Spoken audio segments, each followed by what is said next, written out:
मैंने कथा के प्रभाव को अनेक लोगों के जीवन में देखा है। जहां कथा हो रही हो वहां बैठ जाओ और कथा श्रवण करो। मैं आपको एक बिल्कुल सत्य घटना सुनाता हूं। 2008 या 9 में मैं मुंबई में श्रीमद् भागवत कथा कह रहा था। वो चर्च गेट पर एक बहुत बड़ा ग्राउंड है, क्या नाम है देखो,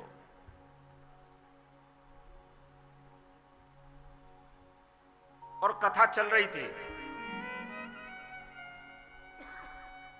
जब कथा चल रही थी और कथा जब समाप्त हुई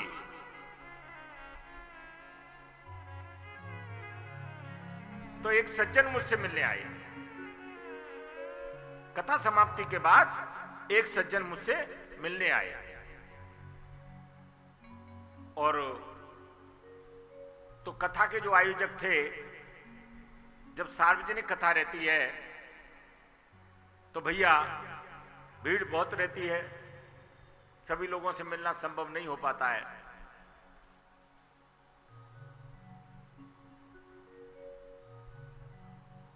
तो आयोजकों ने उनसे मना कर दिया कि महाराज जी विश्राम में हैं, मिल नहीं पाएंगे।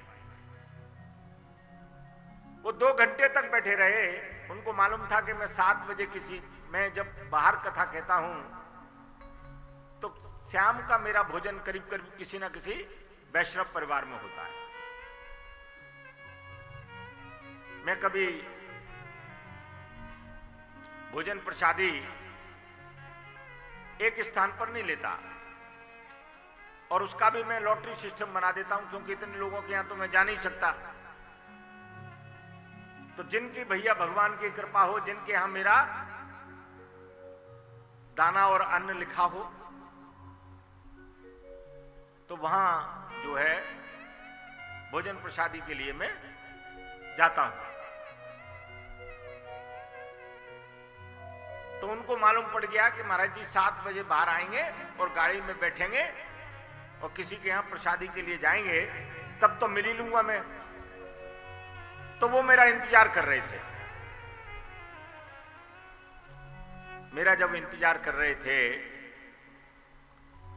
जब मैं आया तो एकदम मेरे सामने बहुत तेज तेज रोने लग गए।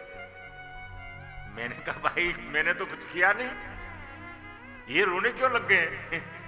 तो मैंने उनसे कहा, मैंने कहा आज कथा में मैंने कुछ गलत कह दिया क्या भाई जो रो रहे हो? तो कहने लगे कि नहीं महाराज जी, आज मेरा दूसरा जन्म हुआ है, मैं इसलिए रो रहा हूं। तो मुझे कुछ समझ में नहीं आया। मैंने कहा दूसरा जन्म कैसे? ये सत्य घटना है, बिल्कुल सत्य घटना। आज भी वो जीवित हैं, अब देश में नहीं है, विदेश में हैं। जो लोग कुंभ में आएंगे हो सकता है उनसे उनकी भेंट हो जाए और मेरे इस संस्मरण को वो ही सुनाए। तो मैंने कहा बताओ भाई, अब मैं थोड़ा एकदम, जब ऐसी बात आई तो मैं थोड़ा सीरियस हो गया और मैं उनको हाथ पकड़ के वो अंदर ले गया कमरे में। मैंने कहा आप बैठो, शांति से पानी पियो, रो मत और मुझे बताओ, मुझे जाना है। फिर मैंने कहा भोजन प्रसादी पे। तो कहने लगे कि महाराज जी मेरा जो शिप था, जो पानी का जहाज था, वो डूब गया और मैंने सोचा कि अब संसार में सब खत्म हो गया है, तो अब जी के क्या करूंगा। परंतु आपकी जो कथा चल रही थी और पुल पे से मेरी गाड़ी निकल रही थी, तो मैंने ये सोचा था कि मैं पुल पे जाऊंगा और वहां से समुद्र में छलांग लगा दूंगा, गाड़ी को छोड़ के समुद्र में छलांग लगा दूंगा। परंतु आपकी कथा के शब्द मेरे कानों में पड़े और मैं उस समय भैया, मुझे आज भी वो श्लोक याद है।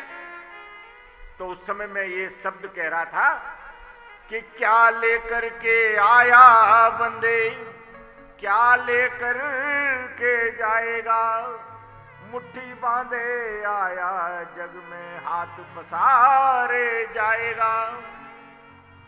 मैं इस श्लोक की व्याख्या कर रहा था कि मैं और मेरा, अरे मैं और मेरा कुछ नहीं है, तू और तेरा है। मैं इस शब्द की व्याख्या कर रहा था, तो मेरे शब्द जब उनके कानों में पड़े तो उन्होंने कहा महाराज जी तो ये कह रहे हैं कि मेरा कुछ है ही नहीं। क्या लेकर के आया बंदे, क्या लेकर के जाएगा, मुट्ठी बांधे आया जग में हाथ पसारे जाएगा। ये बिल्कुल सत्य घटना है। तो न्यों के महाराज जी मैंने आपका जो व्याख्यान सुना तो मैंने अपना मरना कैंसिल कर दिया।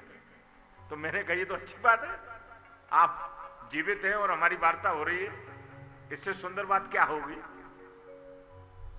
तो कहने लगे कि महाराज जी मैंने अपना मरना कैंसिल कर दिया, अब मैं आपसे मार्गदर्शन चाहता हूं।